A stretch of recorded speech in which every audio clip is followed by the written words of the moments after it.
Hola, ¿cómo anda mi comunidad youtuberil? Espero que súper bien. Hoy tenemos un video que me pidieron bastante, que era el de finanzas personales o finanzas del hogar.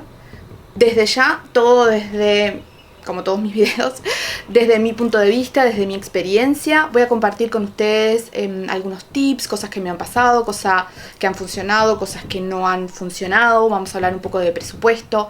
Les voy a traer varios conceptos y después, como estamos haciendo siempre, si hay algo en lo que quieran profundizar, me lo dejan en comentarios porque eso también me va dando ideas como para próximos videos. Entonces, probablemente quizás de presupuesto tengamos más cosas para hablar o yo tenga más cosas para decirles, y si a ustedes les parece que quieren hacer como digamos como un zoom in, tener más profundidad y detalle en algo de eso, me lo dejan por acá, me hacen preguntas y hacemos otro videito. Así que sin hacerlo mucho más largo, empezamos. Bueno, aquí estoy con mi libretita. En estos videos lo que me pasa es que tengo tantas cosas como para contarles que si no me anoto me empiezo a olvidar y después a veces también me voy un poco por las ramas y tengo miedo de dejar algún concepto fuera. Probablemente con las notas que tomé tampoco alcancé, me olvidé de alguna cosa, así que veo después cuando estoy editando el video si es necesario hacer como una segunda versión, digamos, o profundizar más, como les decía. También con las preguntas de ustedes me voy dando cuenta si me olvido de algo. Bueno, arrancamos. Finanzas personales, finanzas del hogar.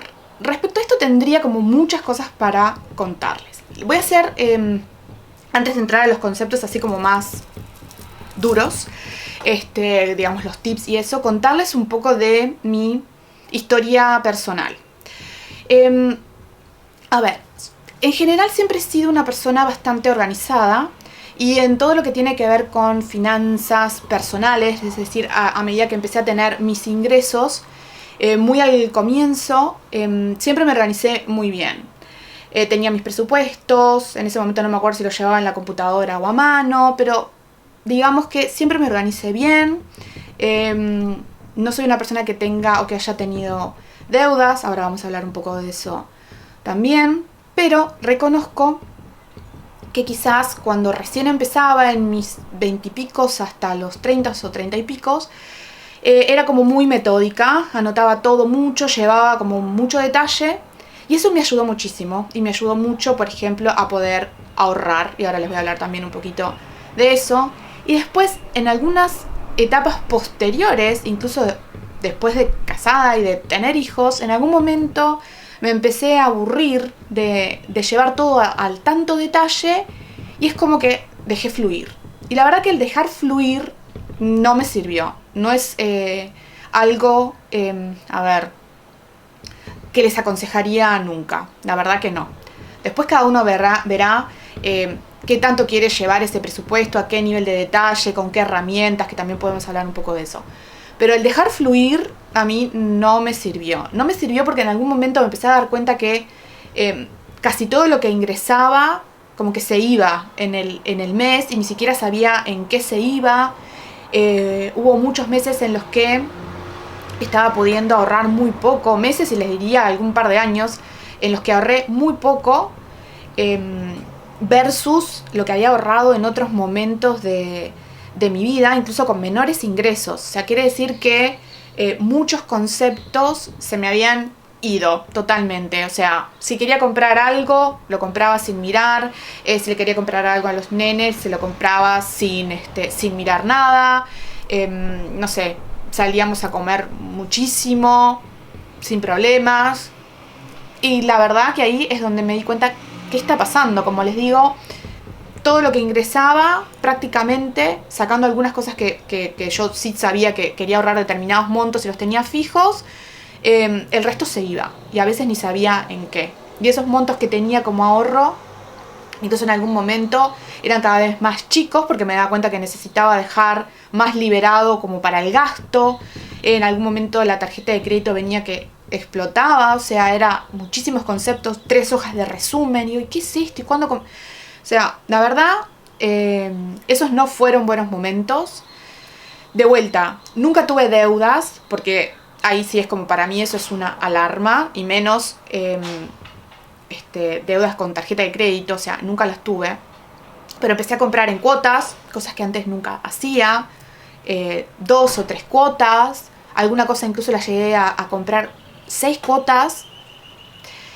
Y ahora vamos a hablar un poco de eso y cuál es el consejo que yo les doy al respecto. Entonces, esa etapa me enseñó que ese no es el camino, por lo menos para mí, de vuelta es mi experiencia.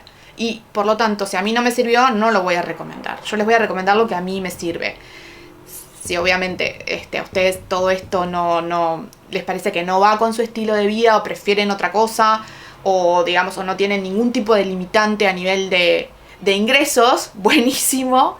Pero para los que somos comunes mortales y necesitamos un poquito de orden, creo que es el mejor consejo que les puedo dar, el llevar un control o un presupuesto. Entonces, recapitulando, en lo que hace a mi historia, siempre me funciona muchísimo esos momentos en los que yo tengo orden, sé en qué se va cada monto de lo que es mi ingreso, cuando planifico más.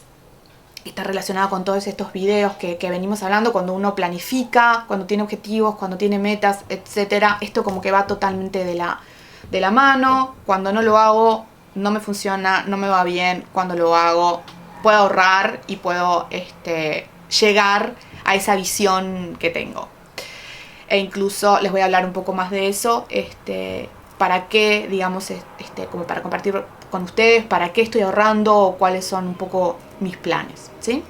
Bueno, eso a nivel así un poco general, mirando mi vida así un poco en retrospectiva. Bueno, les podría decir, yo me mudé sola a esta casa, a este apartamento, cuando tenía creo que unos 26 o 27 años, bastante grande. Pero vivía con mis padres, lo que eso me permitió, porque yo trabajo desde los prácticamente 18, 19 años, lo que me permitió obviamente es ahorrar en un montón de conceptos, y en ese momento, como era súper ordenada, pude ahorrar bastante y hacer una entrega inicial para lo que era este apartamento, y después ir pagando lo que fue posteriormente esa hipoteca. Pero digamos que con esos 26 años yo ya tenía un techo. Me faltaba pagar muchos años, pero tenía un techo de un lugar que incluso hoy nos alberga a nosotros 4. O sea que creo que fue bastante sabio lo que hice en ese momento. Entre alquilar y comprar, yo preferí comprar, aunque sé que a mucha gente prefiere alquilar, incluso teniendo los medios para comprar. O sea, conozco gente que podría perfectamente comprar una casa, un apartamento, hacerlo con hipoteca o sin hipoteca, pero por su estilo de vida prefieren alquilar, porque prefieren cambiar. O sea, hay un montón de motivos por los cuales puede ser que comprar no sea una opción y sí alquilar. A mí en ese momento era lo que quería, y hoy estoy contenta con esa decisión, y haber sido, digamos, ordenada y planificada en ese minuto me permitió hoy poder estar tranquila, digamos, en ese concepto. Así que eso, nada, se los dejo, y me pueden incluso comentar un poco cuáles han sido sus experiencias al respecto. Algo importante, y ya vamos a los puntos que quería comentar así con ustedes, es que me parece que lo que es nuestra educación, sea cual sea la carrera, ¿no? Salvo quizás que hagas algo como más administración de empresas o alguna cosa por ahí, en la escuela, o en el liceo, en la educación secundaria, a veces también está en la facultad, por lo menos en nuestro país, y creo que en varios países es así, no se nos enseña a manejar dinero. Es como que, si lo piensan, el dinero nunca está. Y creo que todos necesitamos saber cómo manejarnos, porque todos en algún momento vamos a salir al mercado laboral, vamos a tener un ingreso y vamos a tener egresos, vamos a alquilar o comprar, vamos a querer comprarnos un auto quizás, vamos a querer ahorrar para algún otro objetivo, porque queremos poner un negocio, lo que sea. Me parece que nos falta muchísima formación al respecto. Yo lo que he hecho es tratar de leer, de informarme, porque es algo que obviamente me interesa, pero me parece que es un gran debe.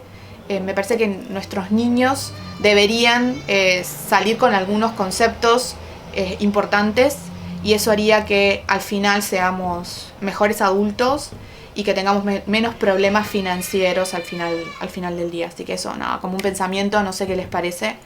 Pero a mí me parece importante y es algo que les quiero inculcar bastante a mis hijos, que entiendan el valor del dinero, lo que cuesta el dinero, cómo gastarlo, la diferencia entre gastar e invertir. Bueno, todos esos conceptos me parecen que son súper importantes. Bueno, algunas perlitas de algunas cosas que les quería dejar. Vamos ya a algunos conceptos. Listé acá 5 conceptos que me parecen que están buenos. Yo les hablé ya en videos anteriores de Dave Ramsey. Le voy a dejar de vuelta la página web, perfil, etc. Yo he leído sus libros. Y la verdad es que, bueno, les cuento que llegó la hora de almorzar. Tuve que bajar, mi marido me estaba avisando a los gritos, no sé si sintieron, que ya estaba el almuerzo pronto, así que tuve que interrumpir. Para ustedes es nada, para mí pasaron horas. Es más, estoy acá, si notan que se me fue un poquito el labial, es porque almorcé. Estoy tomando café, que está un poquito caliente, así que cafecito, té, un poquito de agua, mientras seguimos charlando acá.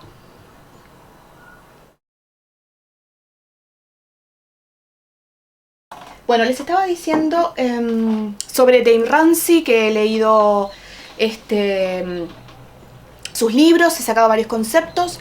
No sigo todo al pie de la letra, sino que como todo en la vida tomo lo que me sirve y bueno, y el resto lo dejo. Pero hay 5 conceptos que han salido un poco de ahí, de un poco también de experiencia, que los ordené, los tengo acá anotaditos que quiero ver con ustedes. Y después sí, él tiene 7 pasos para lo que serían como unas finanzas ordenadas, que se los voy a leer tal cual y les voy a contar un poco qué es lo que hago yo con esos 7 pasos. Pero arrancamos con los primeros 5 conceptos. Lo primero que me anoté acá: todo empieza con el presupuesto. Se los leo así tal cual. Todo empieza con el presupuesto. Y para mí eso es así como la Biblia. El presupuesto, yo me puse así como entre paréntesis, mensual. Yo lo hago de forma mensual, o sea, hago el presupuesto del mes y lo controlo cada semana.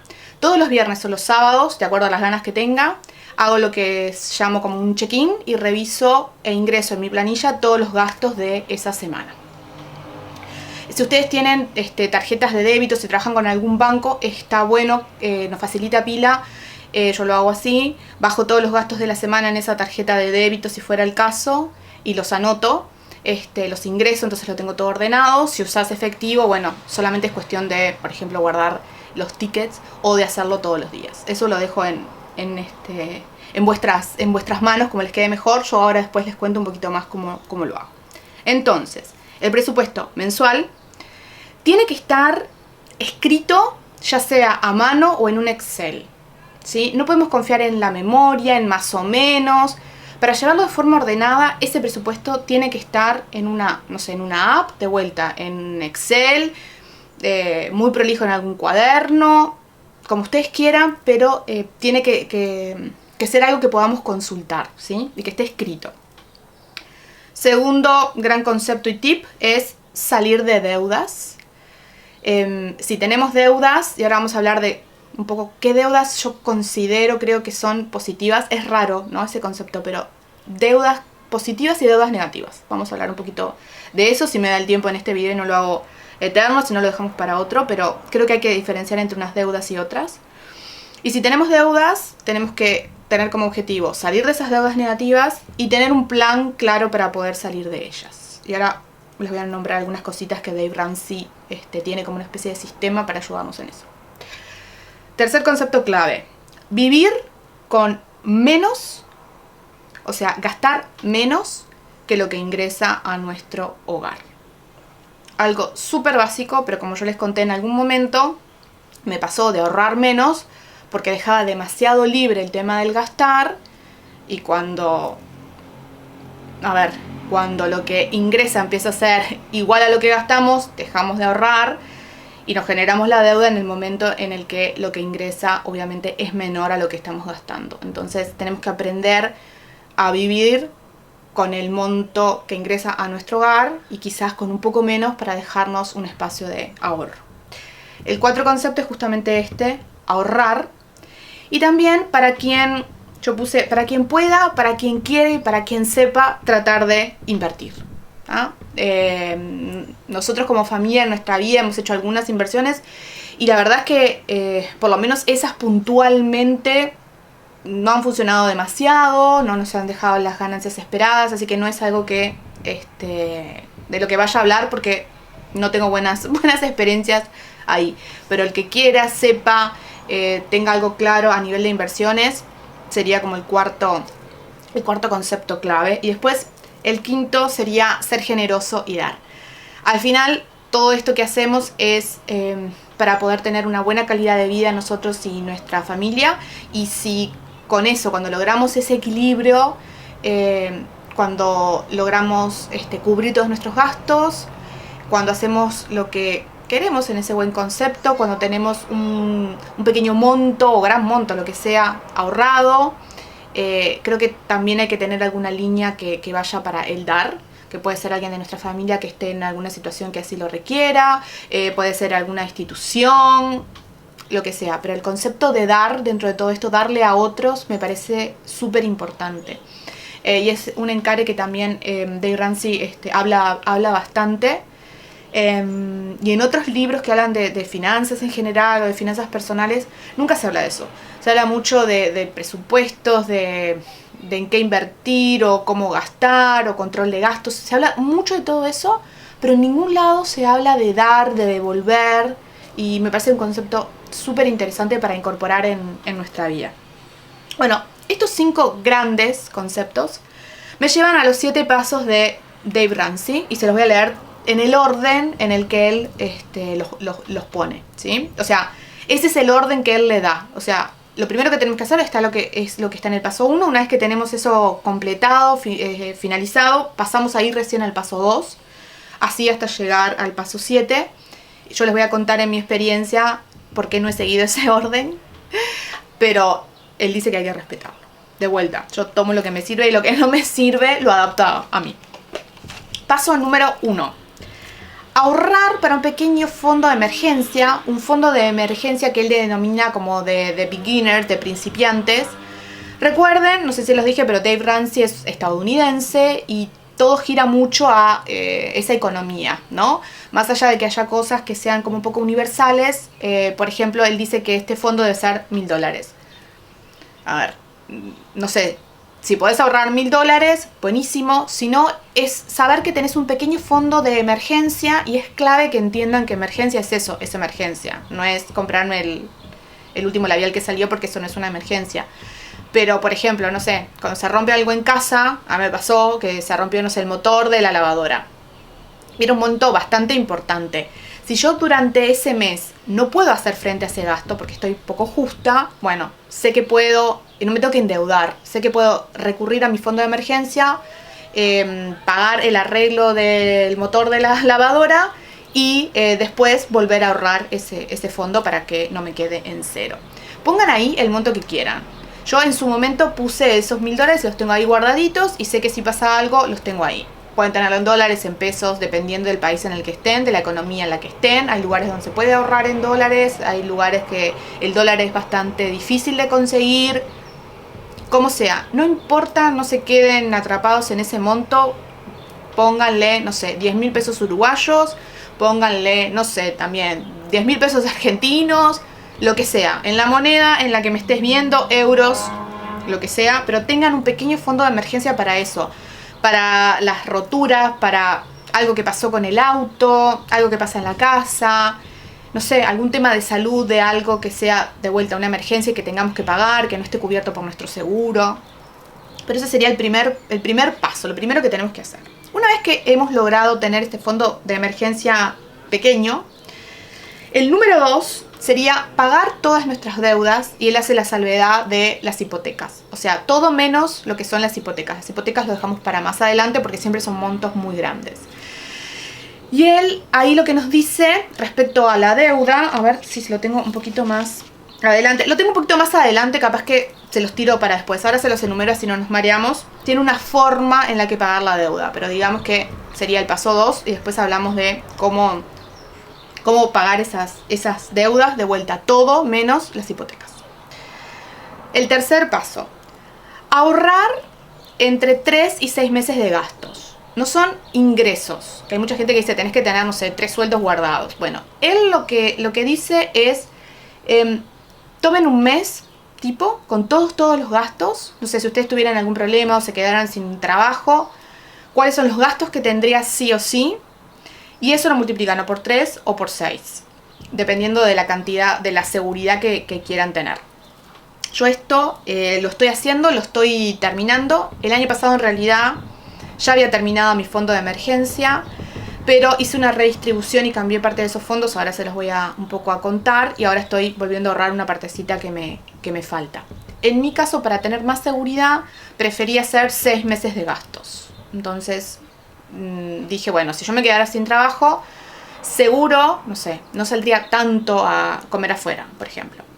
O si tengo a alguien que me ayuda en casa, y bueno, en ese momento no podría darme ese lujo de tener a alguien que me ayude en casa. Entonces esos gastos no los consideré. Tomé, no sé, de vuelta, pagar la hipoteca, la luz, esos costos que son fijos, algún concepto en general de alimentación y limpieza. Llegué a una cifra, bueno, eso lo multipliqué por 6 y ese es el fondo de emergencia que quiero tener. Y que voy a tener ahorrado, que no lo voy a tocar. Lo tengo separado incluso de mi cuenta, de donde, por ejemplo, me depositan el sueldo, está separado, para que no se entrevere, para no tentarse, para nada de todo eso. Y obviamente lo voy a usar solamente cuando tenga eso, algún tipo de emergencia. Algunos me pueden decir, hay países, por ejemplo en Uruguay, que es, no sé, si yo pierdo mi trabajo voy a tener un seguro de desempleo. Pero si ese seguro de desempleo está topeado y el monto que me darían por mes no alcanzaría para cubrir mis gastos, o sea que es necesario tener algo extra, ¿sí? O sea que el paso 3, una vez que logran todos los pasos anteriores que hemos hablado, sería ahorrar de 3 a 6 meses de gastos. Y ese es un fondo de emergencia más poderoso que el primero. El primero es para cosas pequeñas, el tercero es para una situación un poco más crítica, ¿sí? Paso número 4. Dice, invertir o ahorrar 15% de tu ingreso para el momento del retiro. Sabemos que vamos a tener una jubilación. En la mayoría de los países hay algún tipo de sistema al respecto. Yo, por ejemplo, he tratado de averiguar, que es una información que no se está dando, por lo menos en nuestro país. Si me fuera, no sé, a jubilar, pongámosle a los 60 años, cuánto sería mi jubilación, como para tener una idea si me daría para vivir, ¿no? Pero lamentablemente el sistema previsional no da esa información y no se arriesga a dar esa información. Entiendo que es difícil de calcular. Entonces uno no sabe, por lo menos yo hoy tengo 43 años, si me toca a los 60 o probablemente corra en la edad en algún momento, no sé, a los 65 ni siquiera sé cuál va a ser mi jubilación mensual. Por lo tanto es obvio que voy a tener que tener algún tipo de fondo para que me ayude en esa etapa de la vida donde no voy a tener más ingresos. Número 5. Eso es algo que en el paso 4, supongo, eso va a depender un poco de cada uno, si lo va a hacer todo el tiempo, si tenés ahora, no sé, 20 años o lo empezás a los 43 años o a los 30, o sea, va a depender hasta cuándo quieras llevar eso. También habrá que ajustar si es el 15% del ingreso o, como él nos propone, o un poco más o un poco menos.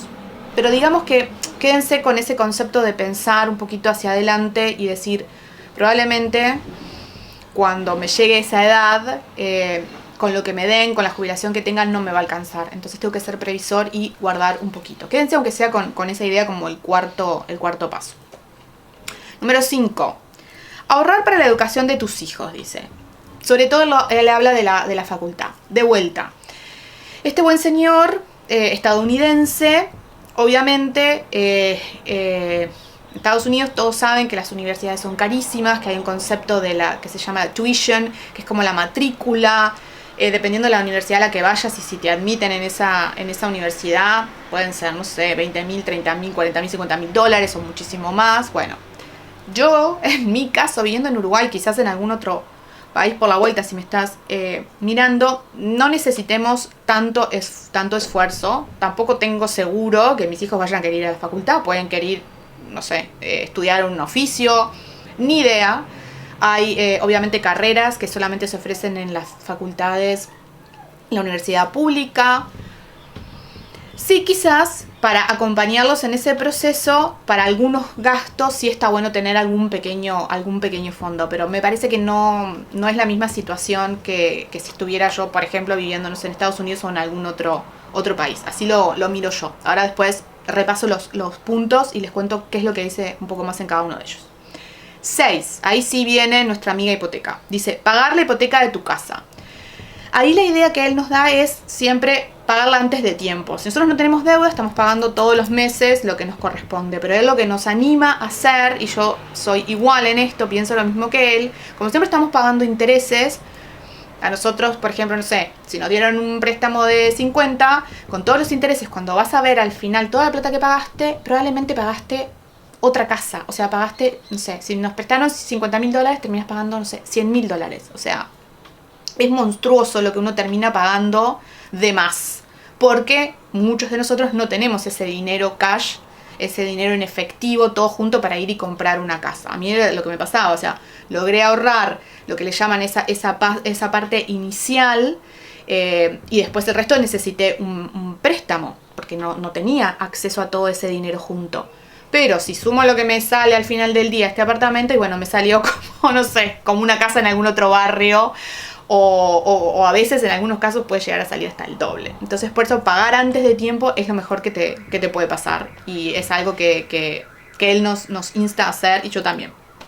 Y después el paso número 7 me gusta mucho y hace referencia a esto que les decía de construir riqueza y dar, ¿no? El construir riqueza, después cada uno, no hay una fórmula mágica para saber. Y riqueza en todo sentido, no es riqueza solamente financiera, sino riqueza como personas. O sea, para mí significa más como calidad de vida. En el momento en el que uno siente que está pleno y que no se tiene que preocupar todo el tiempo de todo, bueno, cuando construiste riqueza desde la estabilidad financiera, a tu familia, a tu entorno, cuando sentís que estás pleno, bueno, ahí es hora entonces de empezar a dar.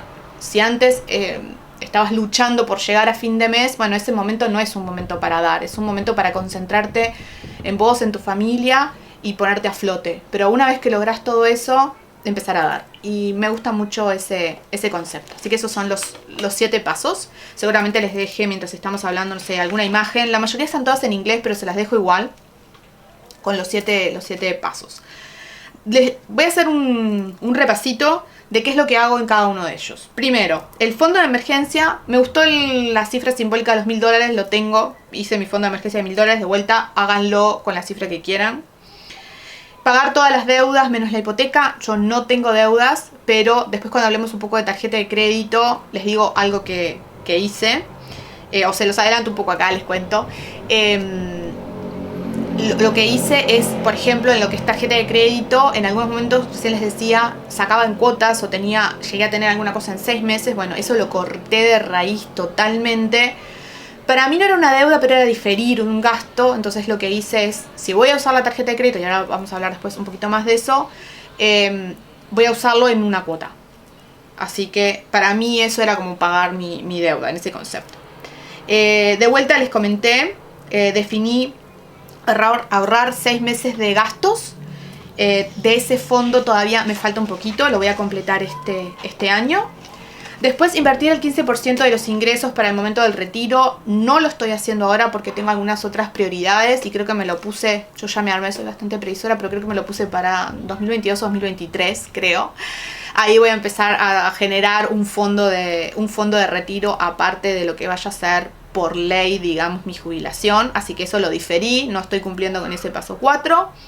El paso 5 tampoco estoy haciendo nada ahora, no estoy ahorrando específicamente para la educación de mis hijos, pero sé que lo voy a hacer un poquito más adelante también. Me lo puse como 2022-2023, tener un fondo pequeño, de acuerdo a lo que ellos vayan a querer estudiar, como para ayudarlos, para comprar, no sé, ya sea después materiales, o si van a alguna facultad privada, bueno, tener algo ahí ahorrado para ese momento. Y pagar la hipoteca antes de tiempo, que es el paso 6, yo ya lo estoy haciendo. Arranqué con eso fuerte en el 2020 y es algo que probablemente, si todo sale bien, pueda cumplir este año. Por eso es que les decía que había tomado unos fondos de ese fondo de emergencia, los tiré para la hipoteca, así que hoy estoy en paralelo entre pagar la hipoteca antes de tiempo y el fondo. Estoy entre esas dos cosas. Las dos seguro las voy a terminar de hacer y de armar este año. Y después construir riqueza y dar. A ver, en este momento, yo ya creo que ya se los había comentado, estoy en una posición en la que puedo dar y he elegido algunas organizaciones, además de, no sé, ayudas puntuales o cosas o familia o lo que sea, eso lo dejo aparte, pero también tengo 3 organizaciones en las que todos los meses colaboro, y es algo que me marqué ya hace un tiempo que me gusta y que me gusta hacer. Podría utilizar el concepto de dar, no sé, dar mi tiempo o algunas otras cosas. Yo por ahora lo vengo haciendo así con esas 3 organizaciones que elegí y que constantemente todos los meses hago un aporte. Bueno, la verdad es que me queda bastante por hacer y no quiero hacer este video súper eterno. Así que lo que voy a hacer es hablarles quizás ahora de presupuesto, porque esa era la gracia de este video, pero quería que tuvieran toda la otra parte como para entender hacia dónde me gustaría que, no sé, que fueran, como para darle un poco de entorno a todo esto que estamos hablando y no hacer solo presupuesto así seco. Les voy a hablar ahora sí de vuelta un poquito de presupuesto y los otros conceptos, un poquito más de esto de deuda, de préstamos, todo esto lo voy a dejar como para una semiparte 2 de esto, así no queda tan largo. Voy a presupuesto.